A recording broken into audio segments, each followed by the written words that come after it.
Which of the 7 deadly sins do you struggle with the most? You've got wrath, sloth, greed, gluttony, vanity, envy, pride, lust. For me, when my friend asked me this, it was envy. And since he's asked me this, since anyone would ask someone this, I suppose to a very reflective person, they would start to keenly notice it in themselves and others, charging you up far more. And this year I've been on quite the journey, all captured in my journal. This journal began at the beginning of this year.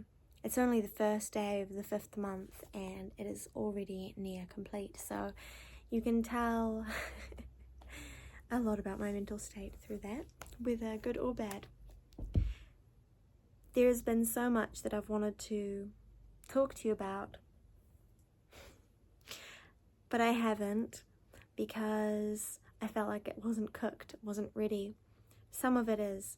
The lessons I've learned on envy are ready, because my answer to that question was that envy was my loudest demon, or my biggest deadly sin I struggle with. And there was a lot more to unpack in that. A long while ago, I was unpacking my vanity, which, speaking of, this is take 7 or take 8, perhaps even more. And I've been struggling with my hair, I've been struggling with that, I've been struggling against my vanity that keeps me from creating. It keeps me from music, it keeps me from experiences, but I'll get into that a little bit more later. First, I want to talk about vanity's beginnings in my life, because maybe they remind you of vanity's beginnings in yours. Vanity is the daughter of envy, envy the jealous wife of pride.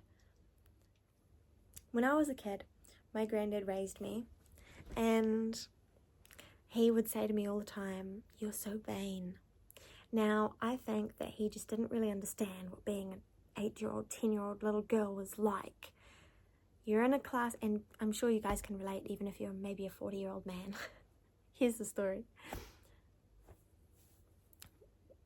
When I was in a classroom and all these kids are constantly trying to push you down so that they can lift themselves relatively, you get criticized for all the things that you don't have that they do, or maybe a potential that they see in you that they want to blind you to. And you get to a point where you want to elevate yourself to be on the same level. Fortunately for me, diamond in the rough, I believe, not to honk my own horn, but good on you, girl, you've found your own. However, I did become vain from it. I became preoccupied with my own appearance because I was worried about my physical and my reputational appearances to others due to envy. Envy birthed my vanity, which is why vanity is the daughter of envy. Let me know if you believe that, but vanity necessarily requires comparison, and so does envy. And what do all these come underneath? The umbrella of pride. Pride being called the deadliest of the deadly sins, the one that takes the most lives. And as I was saying before, when you start thinking on these concepts a lot, really scrutinizing their manifestations in your life and the lives of others by extension, you notice pride foremost, or at least I do. Pride and lust. Maybe I just noticed a second as a woman. But anyway, it's very serious. Everyone has some sense of pride, which is probably why. But our prides stop us from experiencing happiness quite a lot. For me, my pride keeps me from music, and my pride keeps me from musing. These videos I haven't really created much because I worry about my vanity, because I worry about my appearance, because I envy others, and held up to the stars, I am but a speck of sand. You know what I mean? When my mental health is bad, I tell my friends, I forget that I just need to listen to Lana Del Rey. Now, you don't even know. Lana Del Rey, we have the same sun and moon sign. Well, I'm not an astrology girl, I'm just being joking. But the reason I love her, and I'm sure you have an artist in your life, perhaps you connect with like this, parasocially, no. I have a very strong sense of the same source that we originate from. Why do I sound crazy? Listen, we're just on the same vibe, okay? And yet, I cannot listen to music from Lana or Leonard Cohen. I was lent an amazing concert DVD of Leonard Cohen's I hesitated to listen to for a long time, and I wondered why.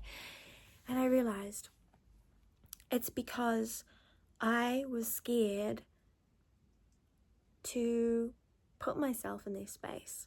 I was scared to be that speck of sand in the magnificence of their starlight. Although I loved them and they may have once inspired me, that also could easily turn into envy. But that is the key. That is the key to killing envy. I have a note here. Okay, here it is. It says, vanity is the daughter of envy. Insecure people judge. I am insecure. I am always judging myself. Another issue I deal with is judging others. But that's another thing for another time. I've got that. Been working on that too. Like I said, lots of lessons.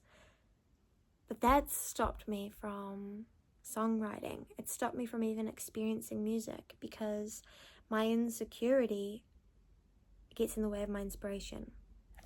Now, here is the moment that taught me how to kill the demon of envy in my own life. Don't worry, this won't be long, but I'll read a little bit from my journal because it's the real shit. My friend got a gig at somewhere that I had been wanting to get a gig at, but I had put music on the back burner because of life stuff recently. If you know, you know. But anyway, into the real shit. My heart is torn up with anxious envy. I should be playing more music. I wish I was playing a gig, but I'm a bigger person than that. I know I can transmute the ugly, negative feelings into something positively beautiful. I wish I was playing a gig there is an envious comment that I don't deserve to have because I just haven't been putting the work into my craft lately. Okay, I wonder if I'm playing with my hair because I'm feeling very insecure and vulnerable in sharing this. So, listen, I'm just going to continue. I wish I was playing a gig there is an envious comment that I don't deserve to have because I just haven't been putting the work into my craft lately. What was keeping me from that? Envy. What was keeping me from keeping myself inspired? Envy. What was keeping me from practicing music? Vanity, pride, and the insecurity, the judgment that comes from that. Continuing. What this comment tells me is that it is an achievement I value. So I should and can just be happy for her, for the success that I admire. And I can. I'm so happy for her, chasing her dreams and craft. Well done. She inspires me. I don't know why I didn't realize this sooner, and I think that that is the common thought a lot of people on the path of enlightenment or wisdom find themselves thinking.